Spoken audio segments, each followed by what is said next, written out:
welcome everybody to the STCS colloquium held at a non-scheduled hour.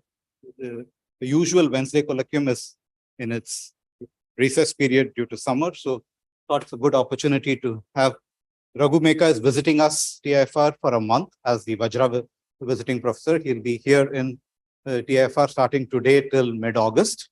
Thought it's a good opportunity to have him talk the very beginning of his visit. He'll be giving a two-part two talks on this topic. The first will be today on the strong bonds for arithmetic progressions, a general audience, and a more specific talk with more details on Friday morning at 11 a.m. Yeah. So Raghu is a faculty at the Department of Computer Science at University of California, Los Angeles. Raghu did his PhD in University of Texas at Austin. In fact, that's where I first met Raghu towards the end of his PhD when I did my postdoc at Austin, and I've known since then Raghu has gone on to become one of the leading experts in theoretical computer science at large. His strengths being communication complexity, combinatorics, pseudo-randomness. So he did his postdoc at the Institute for Advanced Studies in Princeton. Was a researcher in Microsoft Silicon Valley and is now one. Raghu's visit was supposed to happen a long while ago. He got the thing at the beginning of the pandemic. In 2020, we had planned him to visit, and then the pandemic set in and it got postponed for a variety of reasons since then. Glad that he eventually made it. He's going to be with us now for a one. And this was not planned before. Earlier this year, Raghu proved this dramatic breakthrough result on the density of 3 APs. And we're happy to start his visit with this talk. Thank you, Prahlad. Thanks for the very kind introduction. And this is based on joint work with Xander Kelly, who is a student at UIUC. And all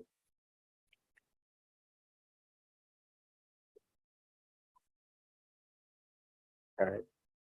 Okay, so the basic question that we ask is the following that was first asked by Eredish and Churan in 1936. And the question is, suppose I give you a bound on the numbers that you can choose from. Maybe it's 1,000,000, maybe it's 1,000, let's say some huge number. How many numbers can you choose so that there are no three numbers which are equally spaced, or no three numbers which form an arithmetic progression? Okay. So, this is a picture, it's a beautiful picture that someone at Quanta made that I'm borrowing. And, maybe the first thing you might try if you ask this question is the greedy approach. I don't know what to do. So I'll start by picking the numbers 1, 2. If I pick 1, 2, I cannot pick 3 because then the gap between 1 and 2 is the same as the gap between 2 and 3. So I have 3 equally spaced numbers. So I have to cross out 3. I can pick 4. I can pick 5. But then I have to cross out a bunch more. I cannot pick 6, I cannot pick 7, I cannot pick 8, I cannot pick 9, and I can keep doing this, right? And this picture, it's a beautiful graphic to illustrate what we're doing. Based on what choices you make, they rule out many other numbers from being allowed into your set, right? At least in this range, the orange curve picks the most numbers, okay? But this is only one strategy for picking numbers which, so that there are no three which are equally spaced. You might wonder, what is the asymptotic, of how many numbers can you pick? If you follow this greedy strategy, you get about square root n numbers. Intuitively, every number you pick, it kind of rules out, if you pick a number, the kth number rules out k other numbers. So you do some back of the envelope calculation, you get about square root n numbers. Okay? But is this the best possible? And this was a question Eredish and Churan asked in 1936. Okay? And a better way to ask the same question, better way in the sense of the exact bounds and the proofs that we are going to see, is to rephrase it as follows. What is the smallest size of the set that will always guarantee that any set with this many numbers will contain a 3AP? Okay. instead of thinking of avoiding three numbers which are equally spaced, find me the bound such that any set with these many elements, anytime I pick these many numbers, I will find three numbers which are equally spaced. Okay. And the right way to talk about this size is also not in terms of the absolute number, like, is it 100, is it 101, and so on. We're interested in asymptotics, right? The right way to talk about is the density, or what is the relative size of the set compared to the entire set of numbers you can choose from. Okay. So concretely, I have an upper bound on the largest number I can pick. Let's call it capital N. I have 1 through capital N. What is the smallest delta?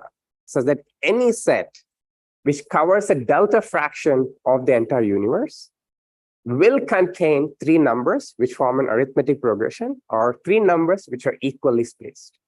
Okay. So for instance, here, let's say I pick these yellow numbers. Those are in my set A.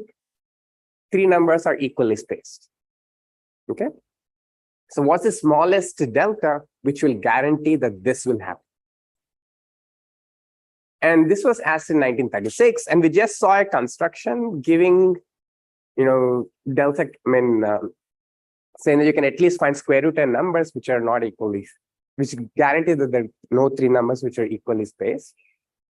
And Behrend improved on this significantly about 10 years later, after 10 years after addition, Churan asked this question, and he showed that there is a set A of roughly 2 to the minus square root log n fractional size,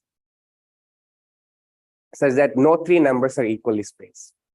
Okay, this 2 to the minus square root log n might seem like a weird, bound, but that that will kind of show up many times, and you can think about it in different ways why it's natural, but the first time you see it, it might seem like an odd number. Hopefully, as we go along, you'll see it has more natural. Okay. And Behrend's construction is not the greedy one that we saw. Greedy one does much, much better. Much, much worse, sorry. The greedy one only gets something like 1 over square root n, but this is like 2 to the minus square root log n. So an exponential improvement, almost a sub-exponential improvement. Okay. And in fact, his construction is a beautiful geometric construction. Like it connects it to some points on the sphere and then uses the fact that you cannot have a line intersects a sphere in only 2 points. Okay, it's a beautiful idea. And it also has applications to communication complexity, which I'll talk about at the very end when I talk about an open problem. Okay. So this is in terms of how kind of the limits of what this bound on delta can be, right? But what else can we say? And since it excuse me, since the question has been posed, there's been a lot of work on this problem, especially in the number theory and sort of more additive combinatorics literature, starting with the work of Roth in 1953, who gave the first sort of quantitative bound.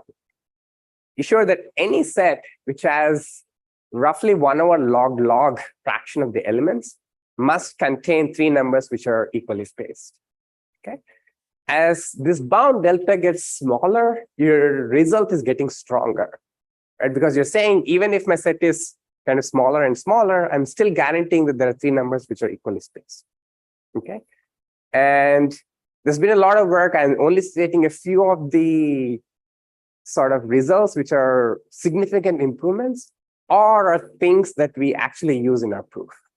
Okay, so I'm skipping many other results which are also important, but Heath, Brown, and Seminary got this exponential improvement from 1 over log density to something like 1 over log.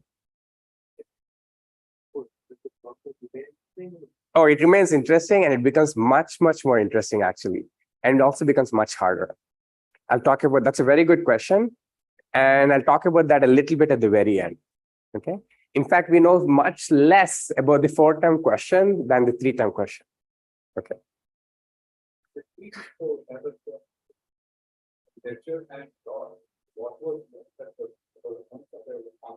I don't think so. I think Roth was the first one. Yeah. I don't think so. No, I don't think so. I mean, I mean, at least I don't think so. I'm not 100% sure on the history, but I think the first result is due to Roth. I mean, there is a non-quantitative bound that follows from some thing like density Hills-Jewett theorem or something, but I don't know if that was already known by then or not. That connection was already made or not. Okay. And Heath-Brown and Semirity got this exponential improvement. Bourgain, in a seminal work in 1999, improved the constant, but more than that, he actually introduced many technical ideas that we still use today. Okay, that's why I'm mentioning Bourgain's work, and I'll point out what he introduced a little bit and what it buys us in a few minutes.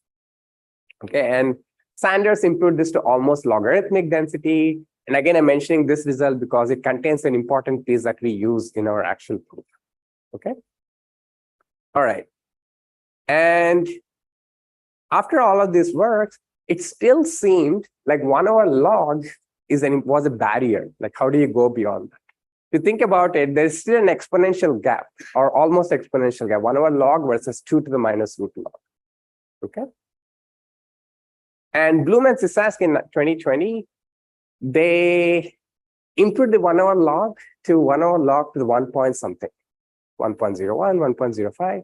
Seems like a small quantitative improvement, but it was actually a very important conceptual improvement. Why? Because once you get past logarithmic density, you can start finding many interesting sets which satisfy this property. Okay. For instance, their result implies that prime numbers contain infinitely many 3-term arithmetic progressions. I mean, one quick way to see it is basically prime numbers. If you put a finite bound, beyond that, the density is better than 1 over log. Okay, so then you can apply their result. Okay, and more generally, it also led to the first progress on another of Erdős's number theoretic problems, which I won't talk about today. But if you want to know more, just ask me about it. Okay. All right. So this is the history of the problem. Yeah.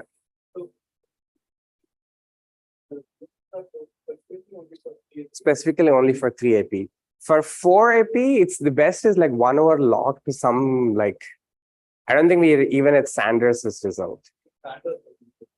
We don't have 1 over log density. It is some exponent of 1 over log. I think we're at the Bourgain stage. If you go to 5 AP, we're at Roth stage. Yeah, 5 AP is like log or polylog log.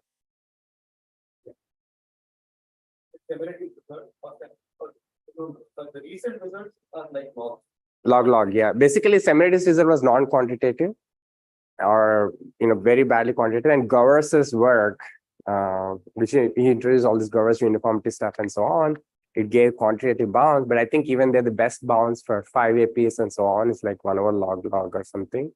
For 4, it's well before many of these things.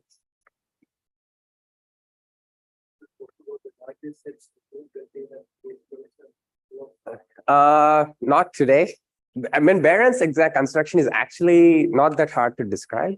It's a very beautiful thing, but I didn't want to do it because it's kind of orthogonal to what we're going to do. Otherwise, it would have been a nice thing to connect to. And what we show in this work is Behrend's construction is probably closer to the truth, right? I mean, 2 to the minus root log n seems like a weird number for any asymptotic bound, but we show that actually that's probably the right answer in that, or at least something like that should be the right answer. And we improve Bloom and Sisask result to say that any set with 2 to the roughly minus log n to 0.08 many elements will always contain 3 numbers which form an arithmetic progression. Okay, so that's the main result. And one thing I should say is kind of the technical thing, not just in our result, but in all of the results that I mentioned, when you find a arithmetic progression, you don't just find an arithmetic progression, you find many, many arithmetic progressions. Okay, like you can actually count, you can say that you can put a lower bound on how many arithmetic progressions you must have. You must have a lot of them, depending on the density. Okay. All right, so that's the main result. But I won't talk about that result as much as a weaker version of it or an easier version of it, which still which will help us still illustrate the main ideas. Okay. And to state that, let me rephrase the question a little bit. And remember, the question was, I have a set A, a subset A of integers from 1 through large n, and I want 3 numbers which form an arithmetic progression. An arithmetic progression is essentially described by the equation a plus b equals 2c. Right? I want 3 numbers, a, b, c, which are distinct. They're all the same. Obviously, it's trivially true. But I want 3 distinct numbers, which are part of my set A, and satisfy the equation a plus b equals 2c. Now I have an additive equation. And I can, once I have an additive equation, I can ask this over other groups. Okay, and not just over the integers. And the group that I'm going to focus on today is f3 to the n, or basically n-trit vectors. So I have n coordinates or n attributes, and each coordinate takes 0, 1, or 2 values. Okay, so the size of the universe now, how many elements can you have? 3 to the n, 3 to the little n. And the question is the same. How many elements do I need to have? What is the relative size of any set A relative to the universe of size 3 to the n, such that I can find 3 elements A, B, C in my set which satisfy the equation a plus b equals 2c. But now all addition is done mod 3. So I look at each coordinate. I look at a1 plus b1. Does it equal 2 times c1? a2 plus b2, does it equal 2 times c2, and so on? Okay. And satisfying equations or modular arithmetic is kind of typically much easier than satisfying equations or integers. Right? If you satisfy an equation or integers, when you do it in mod 3, it will also be true. Okay. And this question actually has its own history. It's called the cap set problem. And if you know the game of set, how many of you have played the game of set before? I see quite a few hands. So in the game of set, you basically have cards. Each card has 4 sort of features, shape, symbol, number, shade. And a set is a triplet of cards so that each feature is either the same or different. Okay. And if you encode each card as a 4-dimensional vector, just by mapping each feature to 0, 1, or 2, it exactly corresponds to satisfying this equation. Okay. And so you're basically playing an n-dimensional game of set and asking, okay, how many cards do I need to put down before I can absolutely guarantee that I can find a set? Okay. If you play the game of set, typically, whenever I lay down 12 cards, as you usually do in the game of set, you do find a set. But what if you're playing a 5-dimensional version or a 10-dimensional version? What is the least number that you have to put down? Okay. And you might wonder, okay, we had all this history for the integers. What should it be like for the modular arithmetic? The landscape actually changes dramatically. And the first thing that goes out the window is Behrend's construction. He found a set which was very big, 2 to the minus square root log n fraction of the elements, which did not contain 3 numbers, which satisfied the equation a plus b equals 2c. But that construction only works over the integers. It does not work over modular arithmetic, especially mod 3 or even other finite fields. Okay. And as it turned out, that's for a good reason, because you can, in fact, get much stronger bounds over modular arithmetic. In a sequence of works in 2017, Kroot-Leeuwenhoek and Edgeworth and Geisweit, they showed that even exponentially small sets will contain this pattern of 3 numbers with 3 elements which satisfy the equation a plus b equals 2c. Okay. So this is not true over the integers, but over modular arithmetic, it is true. So, so we have a stronger result over finite fields. But the proof of this results is kind of follows the algebraic or polynomial method. And it doesn't quite work or carry over to integers, which is for good reason, because we don't expect such strong bounds. We know that such strong bounds do not hold over integers. On the other hand, all the other results I mentioned, due to Roth, Behrend, Bloom and Sisask, Sanders, and so on, they proofs are analytic in nature. And pretty much you work them over modular arithmetic or mod 3, and then you can push these arguments to integers. Okay? Which is kind of also what we do in this work.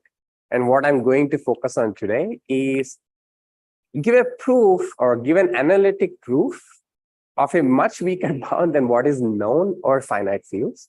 And even exponentially small sets contain this pattern, but I'm only going to show that 2 to the minus log n to the 0.11 fractional size sets will contain the pattern of a plus b equals to c mod 3. Okay? So a weaker result, but the win is that it's analytic, it's more general proof technique, which you can push to work over integers. Okay? You're getting a weaker quantitative bound over the finite fields, but it can be pushed to integers much more easily. And subsequent to our work, Bloom and Sisask found a much cleaner way to push the finite field arguments to integers.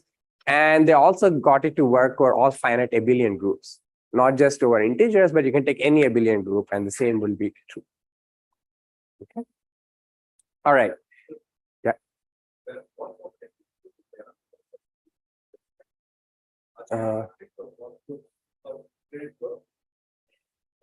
I mean, it really uses it's a very geometric construction.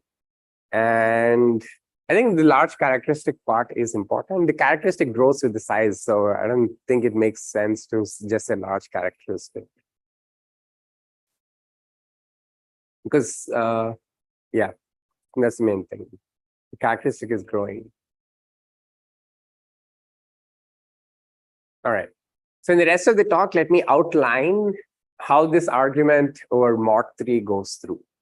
Okay? I mean, forget the quantitative aspects as much as you can, like 2 to the minus log n to the 0.11 and so on.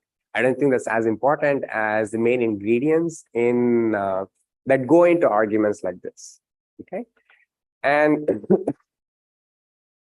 so the arguments typically in this area have like two parts. One is the most important piece is what's called structure versus randomness dichotomy, or density increment on the subspaces. And this is something that's been important, not just for the 3AP problem, but also for many other questions within number theory, additive combinatorics, and related areas, even in pseudo-randomness and complexity theory, where you try to find this sort of win-win scenarios. Either I'm very structured and because of that something is true, or on the flip side, I'm completely random, so something is true. So there's no middle ground that you have to worry about. Or there's some nice way to deal with the middle ground and just worry about the two extremes. Okay? And in that sense, the 3AP problem has been important because techniques developed here, like the structure versus randomness, which was pretty much implicit in Roth's original work, are still playing an important role. And this is true only of analytic proofs. One of the important things about algebraic proofs is they're like somehow one-shot proofs. You don't have to do any induction or such, which we'll see in a little bit. And maybe that's one of the reasons why you can't make it to work over integers or other stuff. And the other idea is spectral positivity, which I'll talk about a little later. It might be an interesting standalone tool for other applications, but basically it allows you to convert certain kind of errors. So if you have underestimation error, you're trying to estimate some quantity, your estimator has large underestimation errors, you can ensure that it'll also have high overestimation error. Or contrapositive, if you can guarantee that certain kinds of estimators are not overestimating too much, they're also not going to underestimate. Okay. And the third one is sifting, which is a way to find structured substructures. Hopefully these things will make more sense by pictures later on. Okay. All right. Let me start with sort of the main technique in this area, which is structure versus randomness. Okay. And let me do a caricature.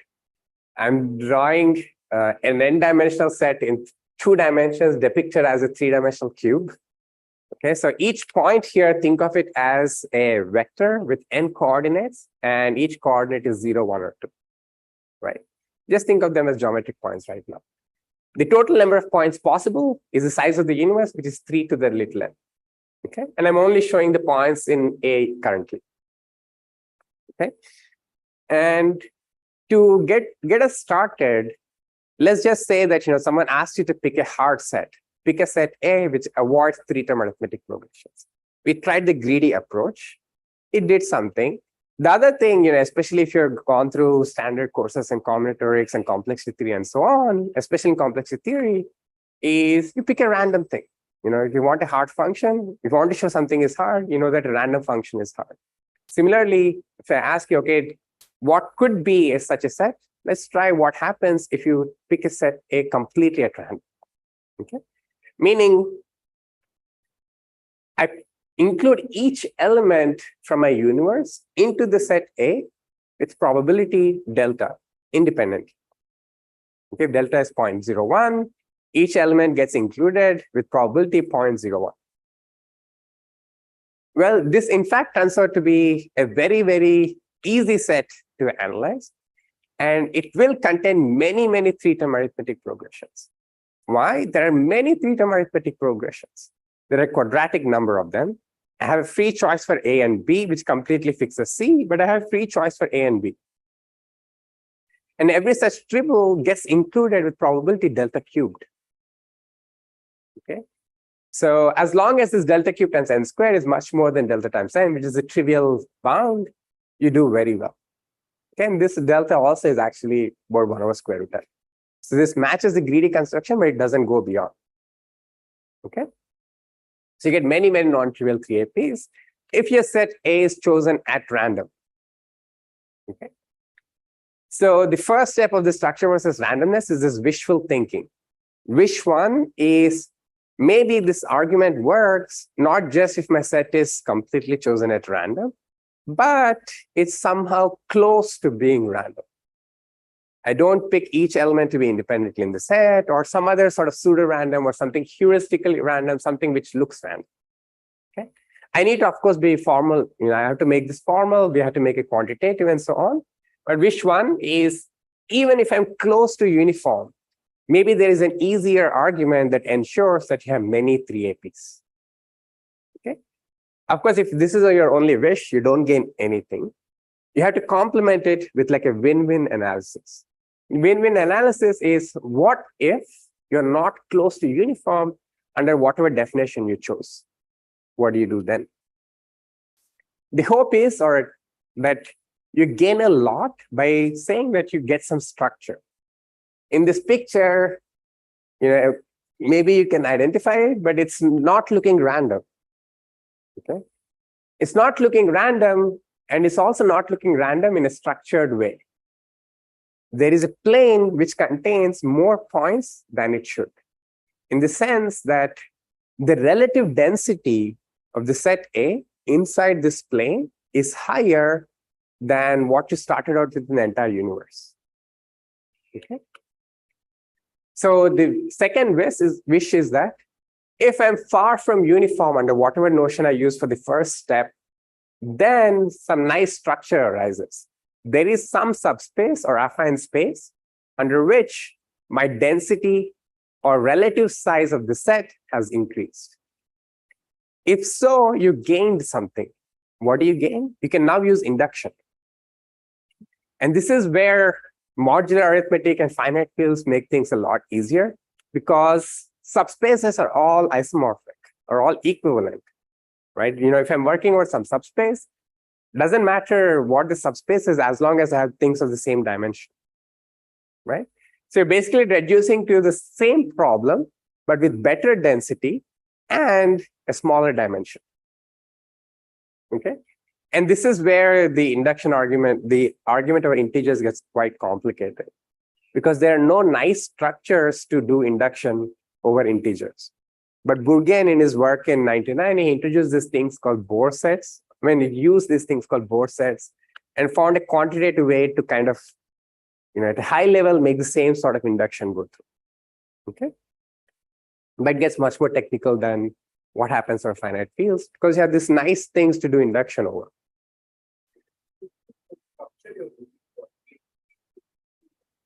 Exactly, that's very important. It's also kind of shift invariant structure. Yeah, it's affine invariant. So you can also use some similar arguments for equations like a plus b plus c equals 3d. In fact, that equation is much easier to analyze. This induction is easier, exactly. Yeah, this overall argument is somewhat similar, but you have to define this notion of subspaces when there are no subspaces over integers. But you can find some analytic analogs going to Fourier analysis and so on, which make it kind of work in the same way, but it gets a lot of technical stuff there. But at least the main ideas that we introduce are already present, are already evident in the finite fields. Okay. So what do you gain from this visual analysis? You're starting with this set A, working with the entire universe. You have some density delta. If you have many 3APs, you're done, right? If you don't have 3APs, then you use this structure condition to say, I have now find a subspace where my density is now higher than what I started out with. Many 3APs, I'm done. If not, I move to the next step. I have a different set A2, different subspace, density is again higher, and so on. Okay. At some point, just to have a benchmark, I'm going to look at how small do I get before my density increases by a constant factor. Okay. Every time my density increases a little bit, the relative size is increasing a little bit, but at some point it goes over, maybe 2 times what I started out with. Here I'm just picking 1.01 because that's enough. Okay. And if you make this thing work through, or it'll work by arguing that you'll get a contradiction because density can never go over 1. So at some point, this has to stop. You cannot always be in the second case. Okay, that's the hope. And that's the visual thinking, win-win analysis. All right. So this is what we want to do. If you're close to uniform, I have many 3APs. If I'm far from uniform, then I have density increment. And I will need the density increment onto a large subspace. If I just want density increment, or meaning, I find a structure where the number of the relative size of the set I have is bigger, that's not that big a deal. I can pick a single point and say, it's an affine space. My density is 1. That's not useful because you have only a single point. Okay. So you have to quantify it somehow, right? You have to quantify the size of the space onto which you're getting the density increment.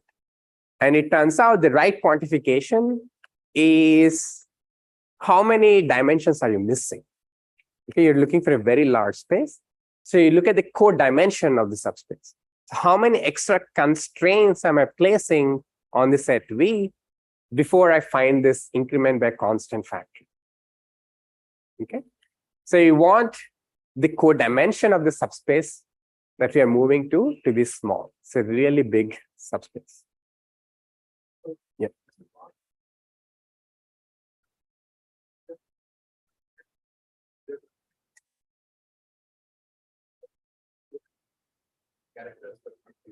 That was where Roth did it.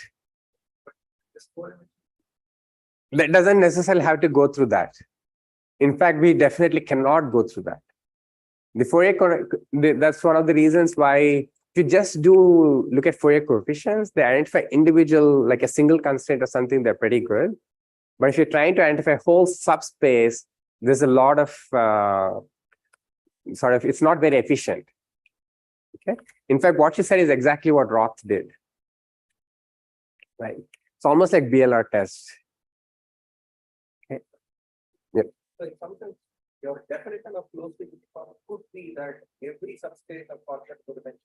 Yeah. Roughly the same thing. Right. That's definitely something that you have to start. You can start with, but you have to play this fine balance, right? Like somehow the definition of closeness should be useful. Okay. If you started with this notion, The task completely boils down to proving next one. Exactly. Right. I get what you're saying. Basically, the question is, I can make my wish 2 somewhat easier and make my wish 1 the entire thing. But in our proof, we actually do the other thing. Wish 1 will be somewhat almost tautological, but wish 2 will become much harder. Okay. So, I mean, this is the template. If you're close to uniform, you have many 3 APs. If you're far from uniform, then I get a constant factor, more elements in some subspace. Okay. And how small a subspace is very important for the quantitative bounds. But for now, let's not do this comparison. But if you want to keep something in mind, in the previous arguments, the codimension, the number of constraints, had a 1/delta dependence. Okay. And to get Behrend style bounds, what you need is an exponential improvement here. Okay. But as I said, when we didn't even review Roth's arguments, so let's not worry about the quantitative things. Let's just think of what we can do here. Okay.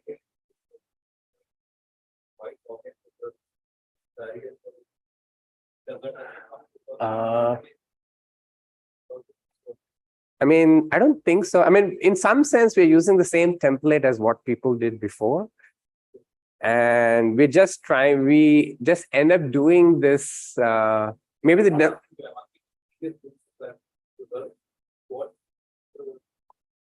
what does logN?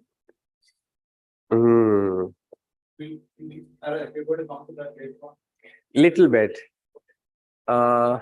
In some sense, maybe actually the argument that I'm going to show is maybe simpler than the Bloom and Sisask argument.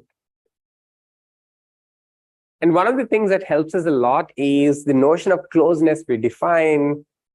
It goes back to what Ramprasad was saying. You can either make step 2 much easier, step 1 much easier. Let's try and stick to step 1 being much easier. And let's try and make it as minimalistic as possible. Okay. Let's see what is the least notion of closeness to uniform, which will guarantee us in an easy way that there are many 3 APs. Okay. So to do such a thing, let's do some sort of arithmetic. And instead of looking at equations, I like probabilistic equations. So we'll switch to probability pretty soon. Okay. So what do we have, right? We have set A and we want solutions to the equation A plus B equals to C, where they're all distinct. Or in other words, I just want many, many solutions which will guarantee that there are distinct elements which satisfy it.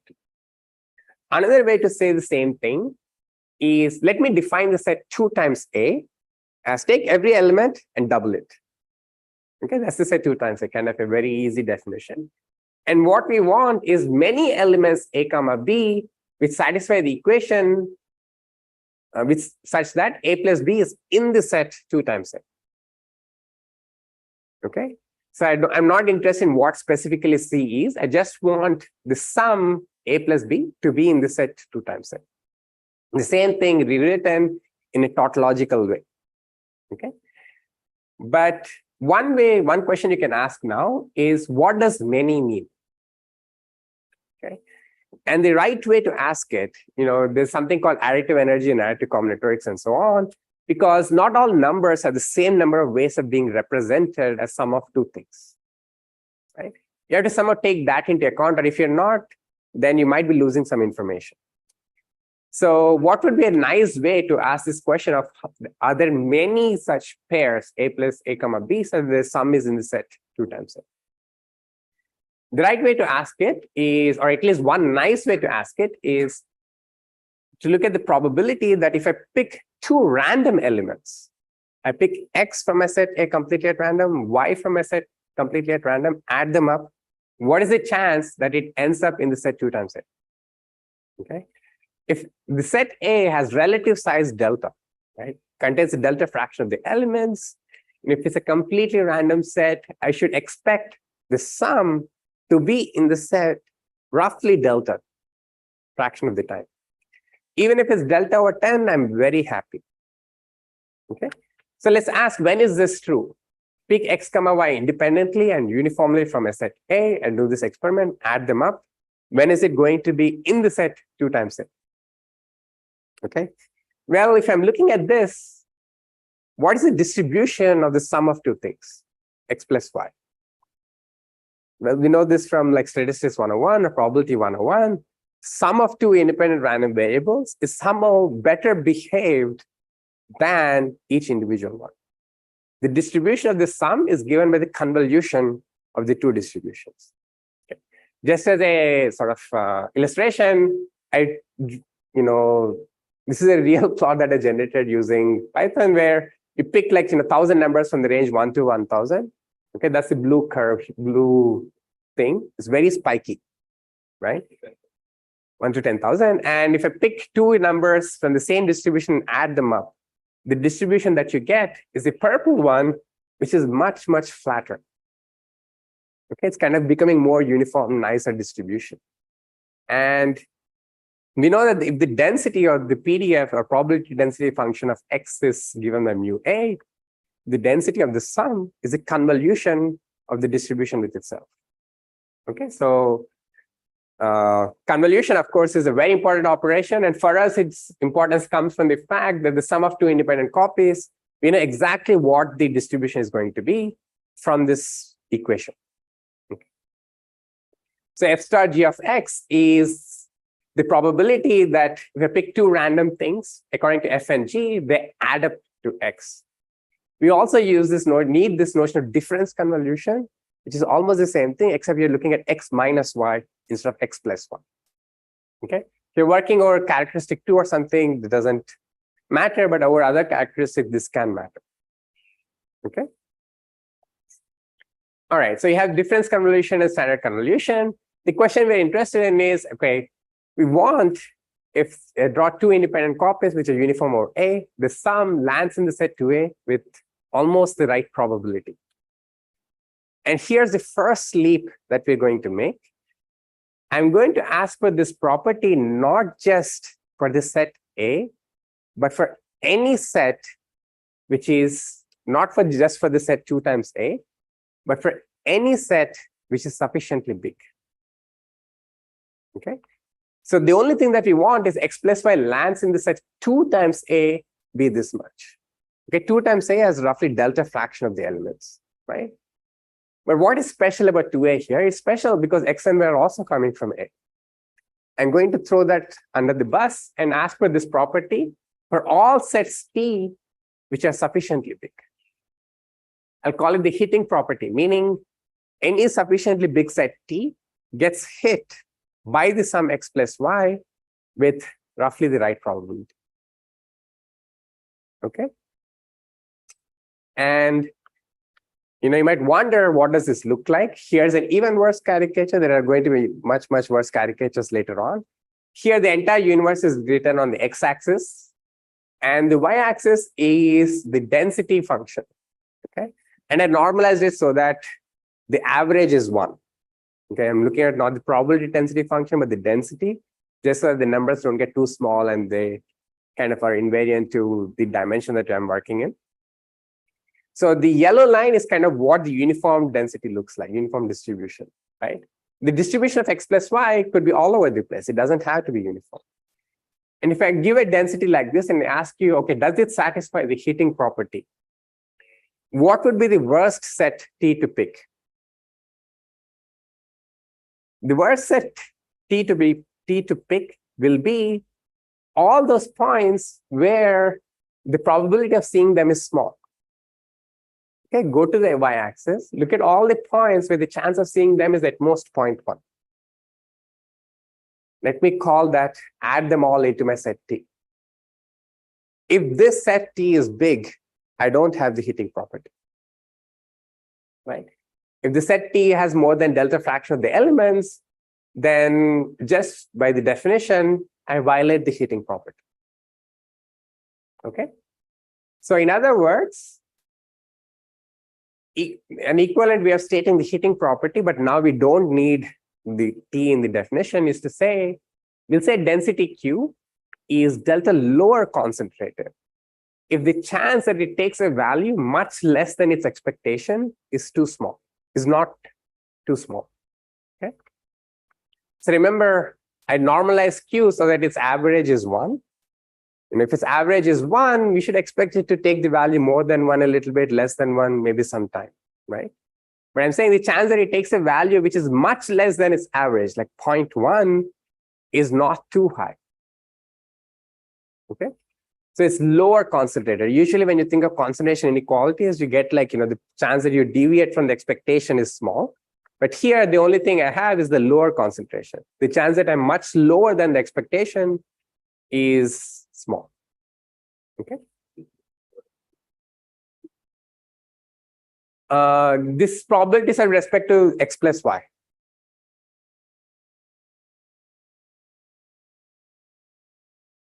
With respect to t, that's right. And q is the density function. You are right, right? The probability is with respect to t. Okay. All right. So the notion of closeness that I'm going to work with for wish one is A is close to uniform if the density A convolved with itself is lower concentrated, just as above. Okay. And the first sort of quote unquote lemma that we can show is that if it is lower concentrated, then we have many 3APs. And this follows almost from the definition, right? By definition, probability x plus y lands into A is at least delta over 20, and then you get many 3APs. So we made wish one very, very easy, almost tautological. So all the hard work should go into wish two now. Okay. So that's the picture. This is a summary of everything so far. We have wish one, wish two. We zeroed in on a notion of closeness, which could suffice for us. And we have to now show the contrapositive, which is, okay, if I'm not lower concentrated, then we get some density increment. Okay. And I don't know if you've noticed this sort of slick sleight of hand that I did. I went from the standard convolution in my definition of closeness to uniform to the difference convolution. It's an important trick that is, if there were no formal way of doing it, then it would be problematic. But there is a way to switch between these two things. And for the second part, it's actually much nicer to work with difference convolution. Okay, and probably become clearer as we go along.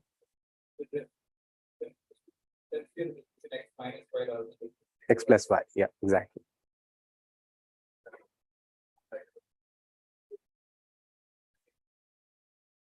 Not really. It just happens that basically for the things that we're going to study, A minus B is actually a worse example. So that's kind of the way we can prove it. But in the proof, A minus B is nice, as you'll see in a second. Okay. So let me now, in the remaining 10 minutes, how much? 10 minutes. I'll spend about 5 minutes on spectral positivity and about a few minutes on what sifting is. Okay. So, so what do we have, right?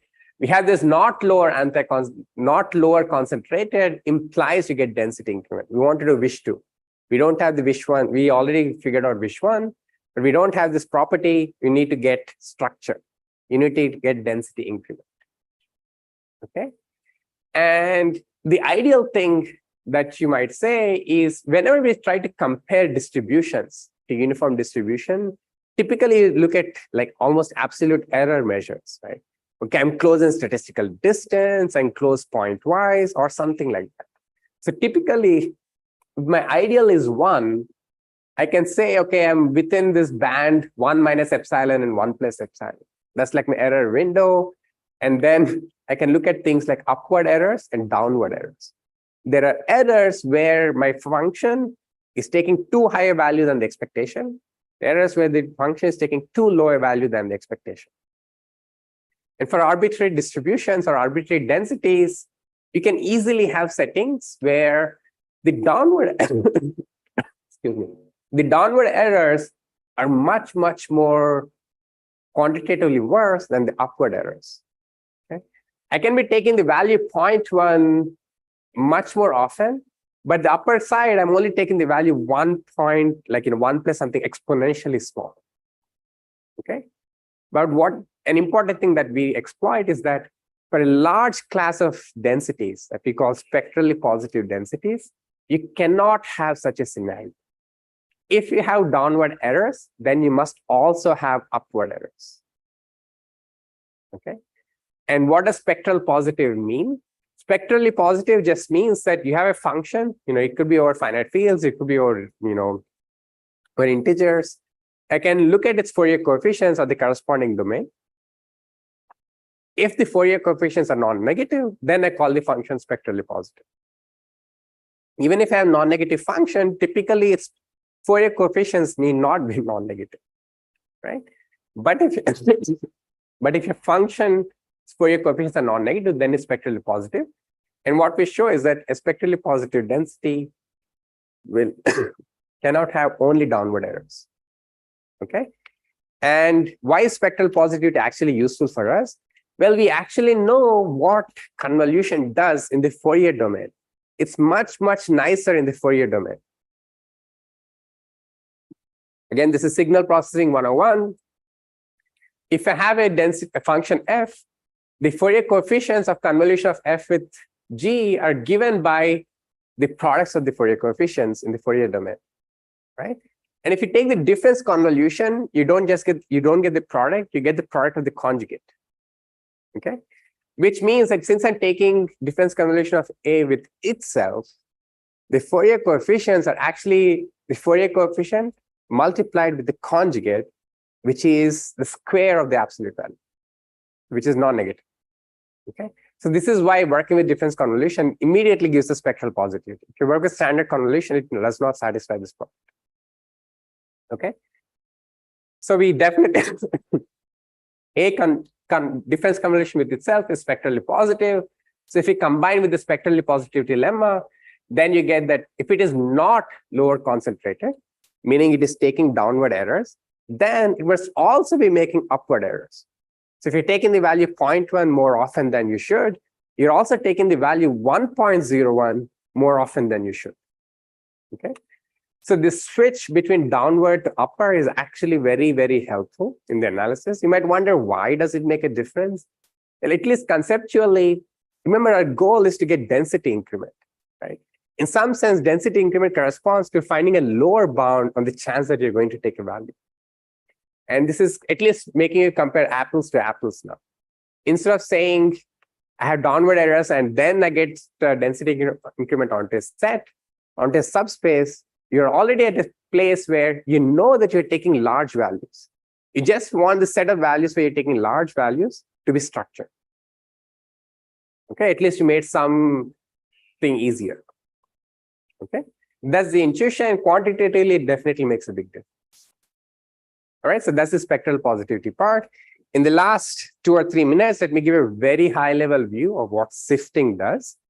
And this is going to be the worst caricature of all, but hopefully it'll at least give a hint of the main ingredients. Okay. And so again, let's recall our goal.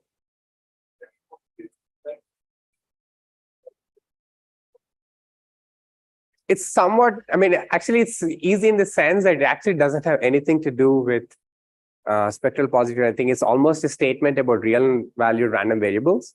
The exact statement I can tell you on, we'll go into on Friday. It's basically that if you have any random variable whose odd central moments are non-negative, then this lower to upper property holds. Okay.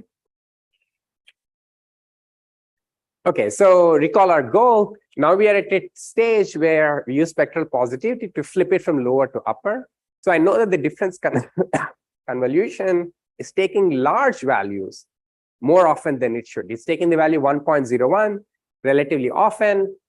And now I want to find a substructure. I want to find a subspace onto which I have increment. Well, directly going to subspace seems very hard. I mean, subspaces are extremely structured objects.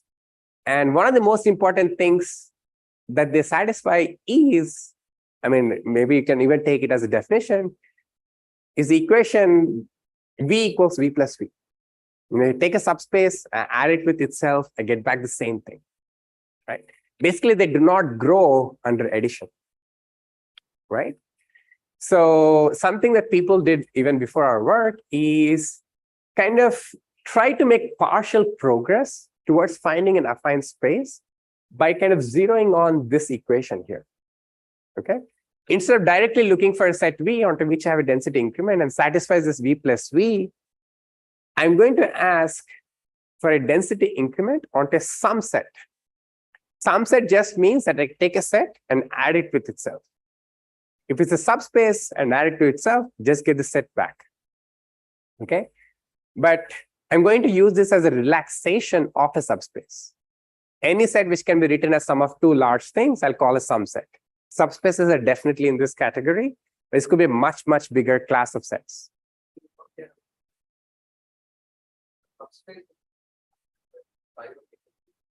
Yeah.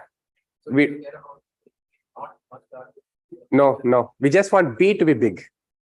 That's all. Okay.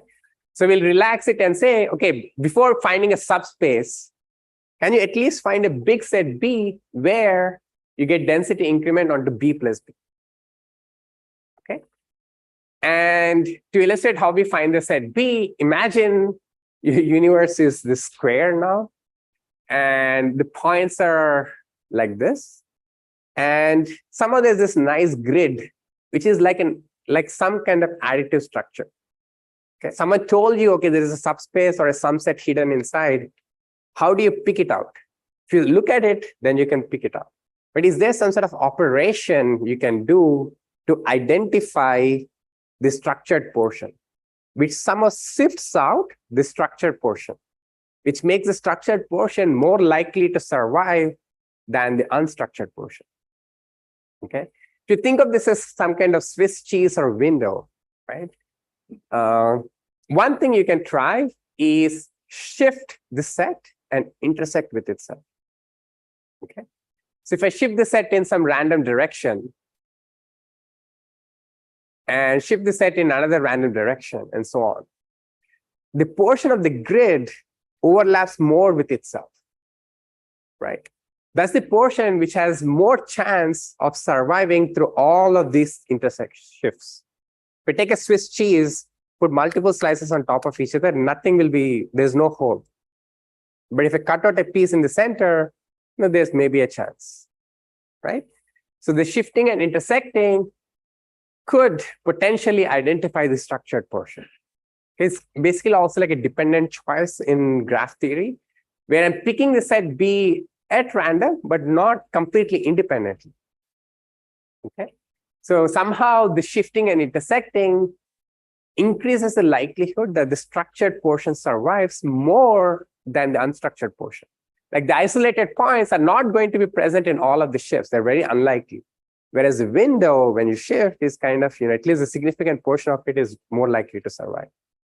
Okay. And that's basically the idea behind shifting. Look at some set S, look at multiple random shifts and intersect with itself. Okay. And basically the shifting lemma says that under the hypothesis, this operation of shifting and intersection will find you the sum set that we wanted. Okay.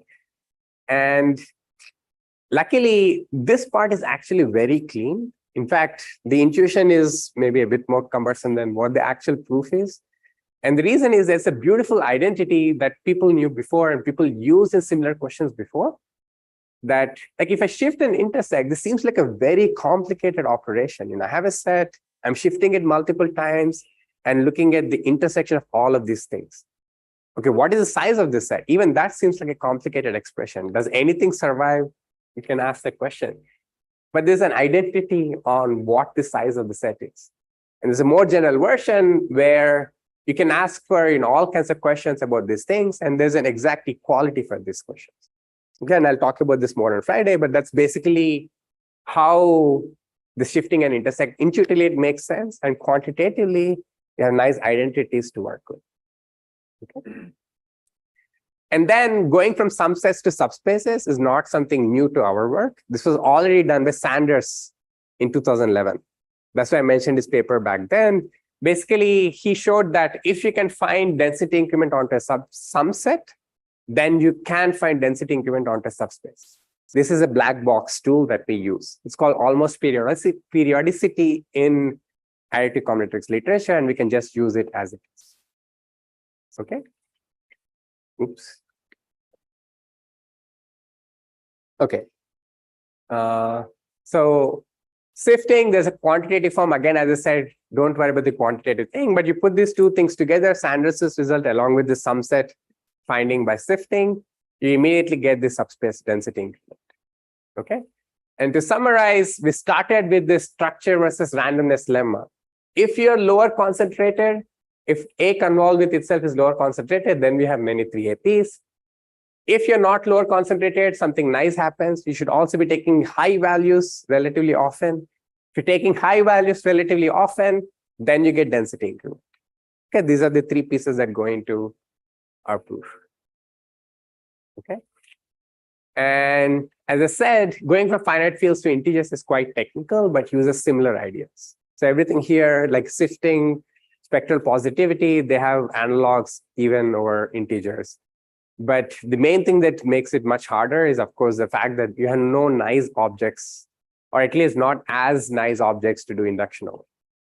Okay. And this gives the main theorem that I mentioned at the very end. Let me finish with a couple of open questions. There are many directions to explore. The first question was like, 4-term arithmetic progressions, what can you do? As I said, there's much less known here. And maybe some of these techniques could be useful, and I'm optimistic. And the other question, which kind of connects to the communication complexity thing I briefly mentioned at the very beginning, which I'm more optimistic, is the corners problem, which is a similar setting as before, where instead of finding, picking a set from the number line, I'm picking a set from the grid, n by n grid. How many points can I pick before I can guarantee that you see like this rectangle isosceles triangle? And at 3 points ABC, they satisfy that look exactly like this geometrically. And the best construction here again is due to Behrend. You can basically this is a harder problem than 3 APs. If you find a corner free set, you also get a 3 AP free set. And the bounds here are much worse. Like we're basically at 1 over some log power. Okay, and this is connected to an important question, communication complexity. So let me end with that.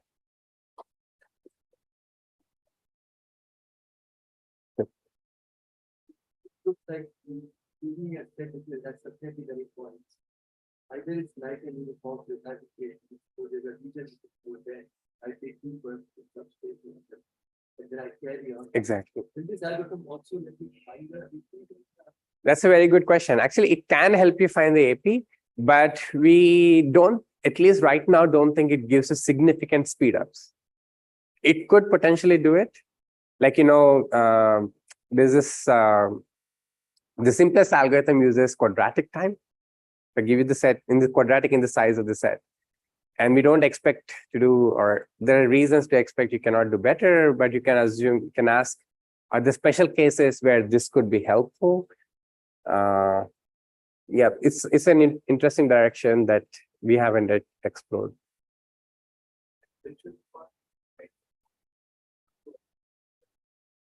Which are the random directions that will identify them?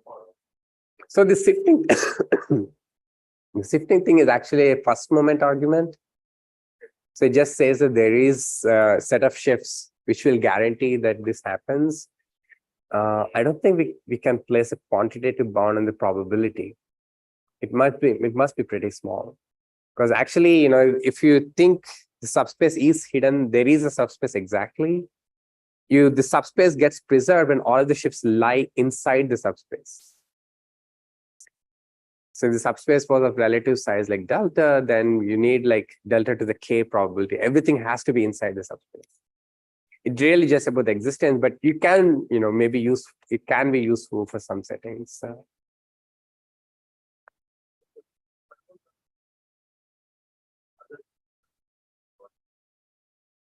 Yeah, it's you can ask for a plus 2b equals 3c and things like that. I think all of them are kind of easier than a plus b equals 2c. I mean, the only thing that you have to be a little bit careful is spectral positivity. Or even if you have a plus 2b, you need to make sure that there's some asymmetry there, which makes it a little bit annoying. But if you go to like 3 variable or 4 variable equations, actually, but still only a single equation. So it's very different from 4-term APs, because in 4-term APs, you have two equations. You have 4 variables, but you have 2 equations that have to be simultaneously satisfied. So that makes it much, much harder. Like, that's why Gowers had to introduce all these Gowers uniformity norm and so on. But if I ask for A plus B plus C equals 3D, right? For this, Behrend style bounds were already known before. For 4 variables, I think it was, for 5 variables, I think it was known maybe in early 2010 or something. And for 4 variable ones, it was maybe, it's still not, not, it's been a while. Yeah.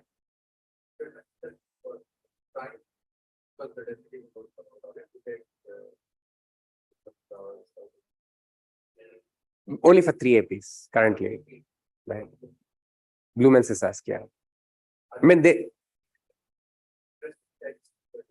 yeah. So the Eridicious conjecture is that it's not just, it's basically the conjecture is that it's not about primes. Really, it's about the rate at which these numbers are there.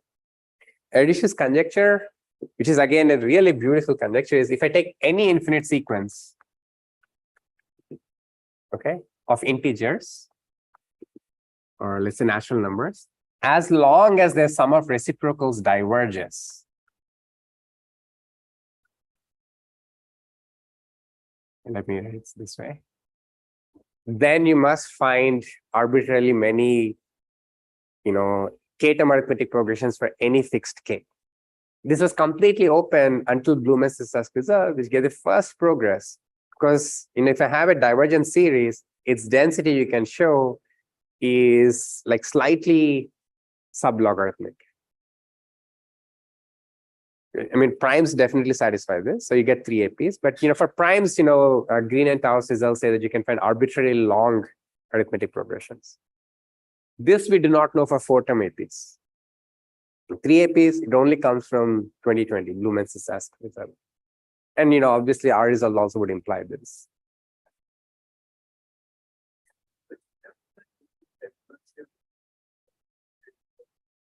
Basically, the codimension that we find is polylog 1 over delta. So that once you find the codimension is polylog 1 over delta, you immediately get Behrend style bounds. And I didn't go over the quantitative aspects. I'll go over it a little bit on Friday. But the main loss comes from the Sanders's going from some set to subspaces. There's a power 4 there, which makes everything like, I think it's 1 over 11 or something like that. And there's something called the polynomial Freeman-Ruja conjecture. If that is true, or finite fields, our argument would give you something like logN 2 to the minus logN to the 1/3. Or integers, it might be 2 to the minus logN to the 1/4. So getting close to Behrend's bound. But right now, at least because we're using Behrend's style, because we're using Sanders's result, kind of get there. But I think there's some recent progress on it, improving the constant.